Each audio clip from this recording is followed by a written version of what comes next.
ओम जयंती मंगला काली भद्रकाली कपालिनी दुर्गा क्षमा शिवा धात्री स्वाहा स्वधा नमोस्तुते। जय माता दी मित्रों, हिंदू पंचांग के अनुसार 9 अप्रैल 2024 से चैत्र नवरात्रि के पावन दिनों की शुरुआत हो रही है। 9 दिनों के इस पर्व में माता के 9 स्वरूपों की पूजा अर्चना की जाती है। नवरात्रि के पहले दिन भक्त अपने घरों में कलश स्थापना कर देवी मां का स्वागत करते हैं। मान्यता है कि इन दिनों माता भक्तों के घर में वास करती हैं। भक्त देवी का उपवास रखते हैं और माता के पवित्र मंदिरों के दर्शन करते हैं।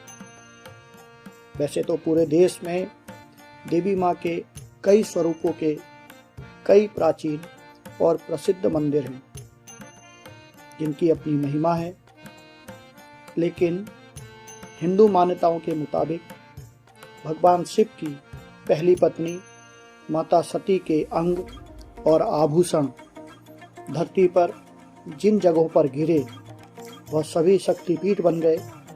यह अत्यंत पावन तीर्थ कहलाए। पुराणों के अनुसार दक्ष प्रजापति ने हरिद्वार के कनखल में बृहस्पति सर्व नामक यज्ञ रचाया। उस यज्ञ में ब्रह्मा, विष्णु और अन्य देवी देवताओं को आमंत्रित किया गया, लेकिन जानबूझकर अपने दामाद भगवान शंकर को नहीं बुलाया। शंकर जी की पत्नी और दक्ष की पुत्री देवी सती पिता द्वारा ना बुलाए जाने पर और शंकर जी के रोकने पर भी यज्ञ में भाग लेने गईं। यज्ञ स्थल पर अपने पति के अपमान के विरोध स्वरूप सती ने यज्ञ अग्निकुंड में कूदकर अपने प्राणों की आहुति दे दी। इससे कुपित हो भगवान शंकर ने यज्ञ कुंड से सती के पार्थिव शरीर को कंधे पर उठाकर इधर उधर घूमना शुरू कर दिया। संपूर्ण विश्व को प्रलय से बचाने के लिए भगवान विष्णु ने अपने चक्र से सती के शरीर को काट दिया, जिसके कारण सती के शरीर के 51 टुकड़े 51 जगहों पर गिरे। वे 51 स्थान शक्तिपीठ कहलाए। कहा जाता है कि माता सती का नाभि अंग चंपावत जिले के अन्नपूर्णा पर्वत पर गिरने से मां पूर्णागिरि मंदिर की स्थापना हुई। तब से देश की चारों दिशाओं में स्थित मल्लिकागिरि, कालिकागिरि, हमलागिरि व पूर्णागिरि में इस पुण्य पर्वत स्थल पूर्णागिरि को सर्वोच्च स्थान प्राप्त हुआ। माता पूर्णागिरि के दर्शन करने के लिए आपको सबसे पहले टनकपुर पहुंचना पड़ेगा। टनकपुर से ही माता पूर्णागिरि के लिए रास्ता जाता है। टनकपुर तक पहुंचने के लिए सभी छोटे बड़े शहरों से अच्छी कनेक्टिविटी है। टनकपुर तक पहुंचने के लिए आपको बढ़िया हाईवे और बड़ी रेल लाइन की सुविधा उपलब्ध है। टनकपुर से मुख्य मंदिर की दूरी लगभग 22 किलोमीटर की है, जिसमें से आपको लगभग 3 किलोमीटर की चढ़ाई पैदल करनी होगी। यदि आप हवाई मार्ग मतलब हवाई जहाज से मां पूर्णागिरि के दर्शन करना चाहते हैं तो आप जान लें यहाँ का निकटतम एयरपोर्ट पंतनगर और बरेली है। दोनों ही स्थान टनकपुर से लगभग 100 किलोमीटर दूर हैं और यहाँ से आपको टनकपुर के लिए बस, टैक्सी तथा बरेली से तो ट्रेन भी मिल जाएगी। यदि आप ट्रेन द्वारा मां पूर्णागिरि के दर्शन करना चाहते हो तो आपको बता दें, टनकपुर में एक शानदार रेलवे स्टेशन है। टनकपुर में कई स्थानों से ट्रेन आती है। लखनऊ, पीलीभीत, बरेली, प्रयागराज, दिल्ली, देहरादून, वृंदावन, गाजियाबाद, मुरादाबाद, कासगंज आदि स्थानों से आप ट्रेन द्वारा यहाँ आ सकते हैं। मेले के समय मेला स्पेशल ट्रेनें भी चलती हैं। टनकपुर बहुत ही अच्छी तरह से भारत के लगभग सभी प्रमुख शहरों से जुड़ा हुआ है। दिल्ली, लखनऊ, प्रयाग, काशी, देहरादून, पंजाब, हिमाचल, हरियाणा आदि शहरों व राज्यों से तो आपको सीधी बस मिल जाएगी और आप अपने साधन से भी बड़ी आसानी से यहाँ आ सकते हैं।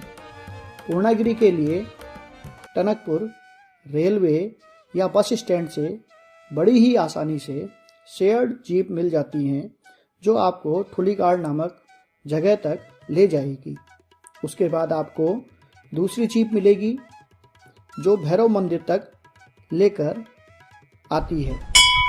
यह वही जगह है जहाँ से माँ पूर्णागिरि की लगभग 3 किलोमीटर की चढ़ाई शुरू होती है।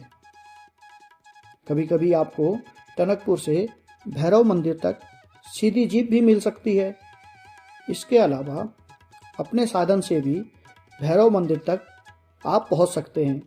अब जो ये 3 किलोमीटर की चढ़ाई है, इसमें भी थोड़ी दूर जाकर आपको 2 रास्ते दिखाई देते हैं। दोनों ही बढ़िया हैं, बस एक रास्ते में सीढ़ियाँ ज़्यादा हैं, दूसरे में कम, और दोनों ही रास्ते आगे जाकर एक में मिल जाते हैं। बिना सीढ़ी वाला जो रास्ता है वो दाहिनी तरफ से होकर जाता है। 3 किलोमीटर की खड़ी चढ़ाई चढ़ने के बाद आपको अन्नपूर्णा पर्वत की चोटी पर माँ के मंदिर के भव्य दर्शन होंगे। माँ के इस मंदिर में आप अद्भुत नाभि दर्शन भी कर सकते हैं। यह मंदिर काली नदी के तट पर स्थित है। मंदिर से ही काली नदी का विशाल और अद्भुत दर्शन आप कर पाएंगे। यह काली नदी आगे चलकर शारदा, घाघरा व सरयू नदी के नाम से जानी जाती है। काली नदी के दूसरे छोर में नेपाल स्थित है। माँ पूर्णागिरि के पैदल मार्ग में आपको 3 और बड़े मंदिर भी मिलते हैं। भैरव मंदिर, झूठे का मंदिर और काली मंदिर। आपको इन तीनों मंदिर के दर्शन करने हैं। इन तीनों मंदिरों के दर्शन माँ पूर्णागिरि के दर्शन के बाद जब आप वापस आएंगे तो करेंगे।